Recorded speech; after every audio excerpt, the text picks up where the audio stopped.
Eu sou o Riquinho e hoje eu comprei um headset novo pro meu setup game. Será mesmo que eu consegui melhorar meu desempenho no jogo? Então fica até o final do vídeo que hoje eu vou te mostrar tudo sobre o headset da Apple. Ah, e não se esqueça, deixa seu like.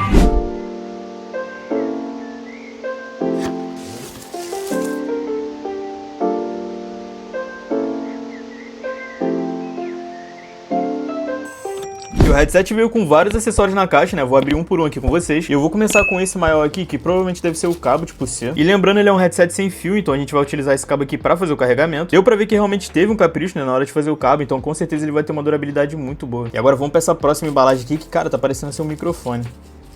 E ele veio com esse microfone aqui de encaixe, né, rapaziada, com essa entrada P2, e veio até uma espuminha pra evitar qualquer tipo de ruído aí na cal. E isso é muito bom pra quem tá montando setup e quer economizar um dinheiro, né, o headset ele já vem com microfone, então você não vai precisar comprar um mic separado. E ele é totalmente articulável, né, você pode dobrar e deixar do jeito que você quiser, isso eu achei muito legal. E daqui a pouco eu vou fazer um teste, eu vou ver a qualidade desse microfone aqui. E vamos pro último acessório, que provavelmente deve ser o dangle. E aqui a gente tem um dangle de 2.4 GHz sem fio, né, que não vai ter nenhum tipo de delay. E é um dangle bem bonito, né, traz aquele aspecto gamer. E aqui, se eu não me engano, acho que ele tem um outro dangle que deve ser pra celular. Como vocês podem ver, ele vem com uma entrada tipo C pra você conectar aí no telefone e poder usar até no celular também. E por enquanto é isso, e lembrando a vocês, a bateria do headset tem uma durabilidade muito boa. E falando em headset, finalmente temos aqui o headset da Ako. E em relação ao design, eu achei ele muito bonito, né, ele é todo preto, bem clean. E o único detalhe nele personalizado, né, que tem o nome da marca, é que em cima vem escrito Ako. E é feito de couro, rapaziada, e dá pra ver que realmente tem uma construção muito boa. E eu já coloquei ele na cabeça e vou falar pra vocês, cara, ele é muito confortável. E o headset todo tem uma construção muito legal, como vocês podem ver, essa parte aqui na lateral é feita em metal. Aqui na lateral do headset ele veio com um botão power pra você ligar e desligar, e também tem um botão pra você mutar e desmutar o microfone. Aqui tem um scroll pequenininho, né, pra você aumentar e abaixar o volume do áudio. E tem duas entradas aqui embaixo, uma é a entrada tipo C, né, pra você carregar o headset, e tem essa entrada P2 aqui pra conectar o microfone. Ele é um headset bem clean, então não tem nenhum RGB, né, não tem nenhum LED, ele é tudo preto. E eu prefiro muito mais assim, ainda mais você que tem aquele setup todo preto, ele vai combinar muito aí. E agora eu vou conectar aqui o microfone e vamos fazer um teste rapidinho ali pra ver como que é a qualidade desse microfone aqui. E pessoal, é o seguinte, tô aqui na tela do computador já fazendo um teste do microfone, e me diz aí o que vocês acharam, né? Na minha opinião, você vai conseguir ter uma boa comunicação tanto aí no Discord com seus amigos ou até mesmo em uma reunião.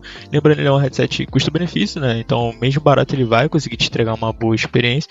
E comparado ao meu último headset, até que eu gostei, né? Vou conseguir usar bastante o microfone desse aqui. E um detalhe que eu só percebi agora na hora de ligar o microfone é que ele tem um LEDzinho aqui, ó, e eu achei muito legal, tá? Então eu tive que mostrar esse detalhe aqui pra vocês também. E pessoal, aqui nós temos também o software do headset, vou estar deixando o link aí na descrição. E eu gostei bastante do software, tem vários modos legais aqui, como vocês podem ver já nessa primeira aba, você pode colocar vários modos já prontos, né, de jogos. Como vocês podem ver, tem um modo pronto já pro Valorant, ó, pro PUBG, CSGO, então tem alguns jogos aqui embaixo. Inclusive tem até pra filme, ó, caso você queira assistir um filme aí com o headset. Aqui em cima tem um amplificador, que é só você ativar aqui, ó, e aumentar o volume da sua voz ou diminuir também. E na aba do microfone, cara, eu achei muito legal porque tem vários efeitos aqui. E tem vários modos de áudio, é só você ativar aqui, ó, e dá pra colocar sua voz feminina, cartoonizada ou até robotizada, então dá pra zoar com seus amigos aí. Essas opções aqui em cima são bem simples, né, aqui tem um amplificador novamente, e aqui tem um monitoramento do microfone, então é só você ativar aqui que você vai ver como que tá saindo sua voz. E aqui você pode ativar a redução de ruído, né, caso você esteja com muito barulho aí no ambiente também. E pra finalizar, nessa última opção escrito configurações, tem um modo muito legal que é o modo sono aí do headset. E no caso ele já vem com 30 minutos, então se você ficar 30 minutos sem mexer no headset, ele vai começar a dormir, né, e vai economizar muita bateria. E aqui você pode alterar a duração também, tem 1 hora, 2 horas ou 3 horas. Eu gosto muito desse modo aqui nos periféricos. Mas é isso, pessoal, esse foi o software, bem simples, gostei bastante, tá? E o link dele vai estar aí na descrição. E agora que eu já mostrei basicamente tudo sobre o headset da Ako, vamos fazer um teste aí no jogo de FPS, eu vou falar pra vocês o que eu achei do áudio dele. E como vocês sabem, eu tenho jogado bastante Call of Duty, então eu tava procurando um headset que me traga uma boa experiência de áudio aí no jogo. E eu já testei outros periféricos da marca, né, inclusive trouxe aqui no canal, e um deles foi o teclado Fan 60, que muitos de vocês gostaram. E por incrível que pareça, ainda em 2026, ele continua sendo um dos melhores teclados magnéticos custo-benefício. Mas enfim, né, a gente tá aqui pra falar sobre o headset. E como eu disse a vocês, a construção dele é ótima, né, e passa uma sensação de produto bem acabado. E o conforto pra mim acaba sendo um dos pontos mais importantes. O último headset que eu tava usando me incomodava muito porque ele pressionava bastante a área do ouvido ali. E o legal nele é que você consegue ficar jogando por bastante tempo, né, e ele não fica incomodando nem pressionando demais aí a cabeça. Isso é um problema que eu tinha com o meu último headset, né, ele ficava pressionando bastante ali a área do ouvido. Ainda mais porque a espuma não era muito confortável, né, já o headset da Ako eu não vou ter esse problema. Mas o que realmente mais importa em um headset é o som dele. E nos testes que eu tô fazendo, cara, os graves são muito presentes, o que ajuda bastante nas explosões e nos tiros aí na partida. E em qualquer jogo competitivo também, eu consegui identificar todos os passos e movimentações de outros jogadores aí no mapa. E isso é um detalhe muito importante e traz uma vantagem sinistra aí no jogo. E no geral, o headset da Ako me surpreendeu bastante, ele entrega conforto, uma boa qualidade, eu gostei muito do visual dele também, né, ele é bem clean, tudo preto. Enfim, ele tá aprovado, gostei muito, e agora que a gente já fez um teste dele nos jogos de FPS, vou mostrar pra vocês quanto que ele tá custando lá no site. E o preço do headset da Aqua aqui no site do AliExpress tá saindo por R$240. E lembrando que é 240 já no valor total e ainda tem um cupom de desconto aqui, ó, de R$18. E na minha opinião é um ótimo valor pra esse headset aqui, né, ele vai te entregar bastante. Eu ia falar pra vocês aproveitarem ao máximo essa promoção que tá tendo no AliExpress, porque tem vários cupons de desconto. E esse aqui é o anúncio mais comprado dele, só que ele vem lá de fora, então vai demorar um pouco pra chegar. E tem um anúncio dele com o estoque aqui no Brasil, né, que no caso demora um pouco menos pra chegar, que no caso é esse aqui. E aqui no caso já tá incluso o valor dos impostos, ó, 277, só que tem mais R$35 de desconto. Então ele vai estar saindo por 240 e como vocês podem ver essa promoção tá muito boa, tem vários cupons aí. E aqui no site também tem outras cores, como vocês podem ver tem essa toda preta com vermelho, que eu achei muito bonita. E também tem outra muito bonita que é essa branca com roxo aqui, então você pode escolher o modelo que você quiser. E pessoal, tá valendo muito a pena, tá? Eu vou estar deixando o link dele aí na descrição pra quem tiver interessado. E esse foi o headset da Aqua, me dizem nos comentários o que vocês acharam. E se você gostou do vídeo de hoje, não esquece de deixar o seu like e se inscrever no canal, porque isso vai estar me ajudando muito. E deixem nos comentários produtos de setup, né, pra eu trazer nos próximos vídeos. E é isso, pessoal, hoje eu vou ficando por aqui, um beijo pra todos vocês, tamo junto e até a próxima.